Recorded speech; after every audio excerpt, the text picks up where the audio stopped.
Hello friends, இந்த சம்பளம் அப்படிங்கிறத மனசில் வச்சுக்கிட்டு பார்த்தீங்க அப்படின்னா, சாம் கரன் சிஎஸ்கே அணிலேருந்து விலகிறதா இருக்கார் அப்படிங்கிற மாதிரி ஒரு அப்டேட் வந்திருக்கு. அதை பற்றி தான் டீட்டெயிலாக பார்க்க போகிறோம்.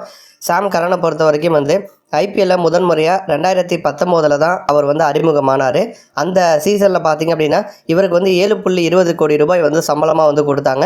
பஞ்சாப் அணியில் தான் அவர் முதல்ல ஆடினார். அதுக்கப்புறம் 2020 நடந்த ஆக்ஷனில் பார்த்திங்கன்னா இவரை சிஎஸ்கே வாங்கினாங்க. 2020 மற்றும் 21 இந்த 2 சீசன்லையுமே இவர் சிஎஸ்கே அணியில் தான் ஆடினார். 5.50 கோடி ரூபாய் பார்த்திங்கன்னா சாம் கரனுக்கு சம்பளமாக கொடுத்தாங்க. அதில் சிஎஸ்கே அணி கப்பு வாங்குவதற்கு இவர் முக்கியமான உறுதுணையாக இருந்திருப்பார்.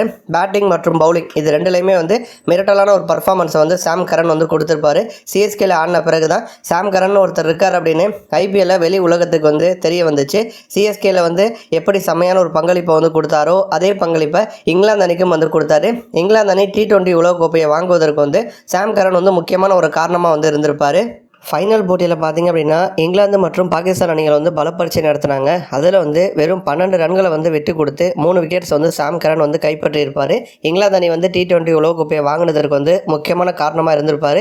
பிளேயர் ஆஃப் தி மேட்ச் அவார்டும் அவருக்கு கொடுத்துருப்பாங்க. ICC player of the tournament அவார்டும் பார்த்திங்கன்னா சாம் கரனுக்கு கொடுத்துருப்பாங்க. அப்போ ஐபிஎல்ல இருந்த ஃபார்மை அப்படியே இங்கிலாந்து அணிக்கு கொடுத்தாரு. அதனைத் தொடர்ந்து பார்த்திங்க அப்படின்னா இவர் ஐபிஎல்ல ஆடிட்டு தான் இருந்தார். 2020-21 சிஎஸ்கேல இருந்தாலுமே 2022 பார்த்திங்கன்னா இவர் ஆடலை. இவர் சிஎஸ்கே ரிலீஸும் பண்ணிட்டாங்க. தொடர்ந்து ரீட்டைன் பண்ணி வச்சுக்கல. அதுக்கப்புறம் 2023 ஆக்ஷனில் பார்த்தீங்கன்னா பஞ்சாப் யாருமே எதிர்பாராத விதமாக 18.50 கோடி ரூபாய் கொடுத்து சாம் கரனை உள்ளே வாங்கினாங்க. இவருக்கு இவ்வளோ தொகையா அப்படிங்கிற மாதிரி தான் எல்லாருமே அதிர்ச்சி ஆனாங்க. அதே மாதிரி பஞ்சாப் அணியில் தவான் ஆடாத சில போட்டிகளில் சாம் கரன் கிட்ட கேப்டன் பொறுப்பையும் கொடுத்தாங்க. 2023லையுமே பஞ்சாபில் இருந்தார். 2024லையுமே 18.5 கோடி ரூபாய்க்கு பஞ்சாபில் ஆடினார்.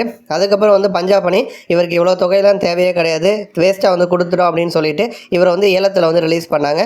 அதனைத் தொடர்ந்து ஏலத்துக்கு வந்தார். இந்த ஏலத்தில் பார்த்தீங்கன்னா 2 கோடி ரூபாய் அடிப்படை தொகைக்கு உள்ளே வந்தார். சிஎஸ்கே 2 கோடிக்கு கேட்டாங்க. லக்னோ உள்ளே வந்தாங்க. 2.20 கோடிக்கு கேட்டாங்க. திரும்ப சிஎஸ்கே 2.40 கோடின்னு போனாங்க. லக்னோ தொடர்ந்து முன் வரலை, விட்டுட்டாங்க. அதுக்கப்புறம் சிஎஸ்கே 2.40 கோடி ரூபாய்க்கு சாம் கரன் எடுத்தாங்க.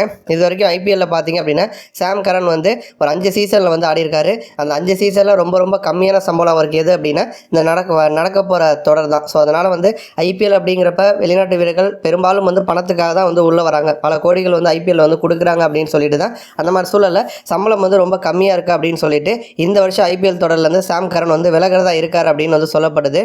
என்னதான் சிஎஸ்கே திரும்ப அவருக்கு சான்ஸ் கொடுத்து சிஎஸ்கேல எடுத்தாலுமே கூட இவருக்கு பிளேயிங் 11ல் வாய்ப்பு கிடைக்கிறதும் கஷ்டம். அது எல்லாத்தையும் புரிஞ்சுக்கிட்டு தான் பார்த்தீங்கன்னா சாம் கரன் விலகிறதா இருக்கார் அப்படிங்கிற மாதிரி சொல்லியிருக்காரு. நன்றி.